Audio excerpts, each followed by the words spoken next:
Welcome to ECNTRADE daily video. Before we begin, it should be noted that any advice is of a general nature only and that your personal circumstances have not been taken into consideration. Hello everyone, my name is Rob Clayton and thank you very much for joining me. Yesterday the Australian dollar was unable to find any momentum after hitting an intraday high of 70.03. From there it reversed and plummeted sharply to an intraday low this morning in New York of 67.97 before rebounding somewhat respectively.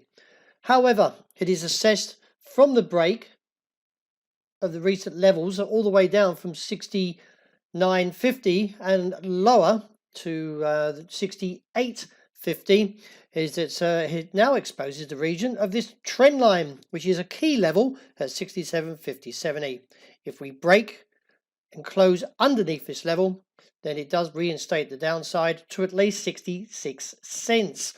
The technical assessment is quite bearish for the break of the midway point on the RSI, and also with the MACD nearly confirming and falling in sync with both the indicators. So further pressure is seen on the support. Let's see if we can break this level of 67.50. The bearish divergence clearly outlined yesterday, along with the US dollar, also has given the euro a bit of a sharp turn. And from the fact of the rejection of 114, the market plummeted to the lows this morning around 112.76. It is assessed that the technicals are somewhat negative. No trend to the ADX anymore to support the bull case. The bears are likely to come in greater numbers. And now expect to see the move towards 111.10.15 after getting the break earlier of 113.20. Still holding to a relatively negative outlook, although there is a bit of momentum coming back in today's price action, as I still view towards 106 figure 40 as a potential target, and still continue to lower your stop losses accordingly to your risk management in the event this rebound progresses further. I do feel any advances beyond 107.45 to struggle, so I still am holding to the bear case to 106. There was clearly evidence of bearishness with the hanging man, a gravestone, and now the market plummeted. And from there, it's broken the midway point on the RSI and nearly in sync, not too far away, that is, to the MACD. Along with that, with the initial pound crushing the level of 126.75 and at 126.10, has reinstated the downside to an objective of 124 and reassess from there. My call to dollar CAD exceeded.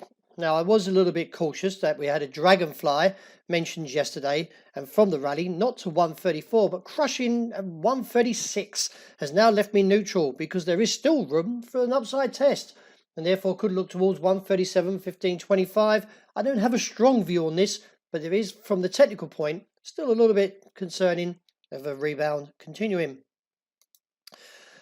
Once again, gold backs away from the near 8-year highs after inking in at 1,744 cap. It is assessed from the choppy price action that we could see a little bit more weaker play to the market support, and therefore see a challenge of 1,710.16 or lower to 1,688 to 92. This noise that you can see here is likely to continue on, so I'm not overly bullish until we get down to the lower side of the range around 1,670.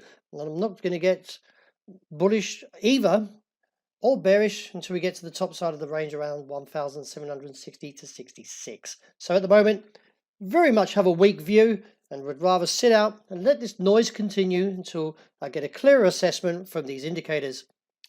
Wrapping up with oil, well, we've finally got that pull back from the rejection level of $41. I was a little bit concerned, but the fact is there was divergence. As prices were climbing, the indicator was dropping and now plummeting, and therefore reached its first objective of 36 and now close to 34. I did say leave a little bit of room in case we do see a little bit more slippage, and we have. So therefore, let's see if the market plays in respect to 34 and rebounds back to 41. But with the technical outlook looking still a little bit heavy, because see a market slip a little bit lower than 34, but I'm still viewing a buy zone or demand zone from $30 a barrel. Well, that wraps it for today. Thank you very much for joining me. And as always, look out for the intraday report. And I hope you enjoyed the great start to this day and to the weekend.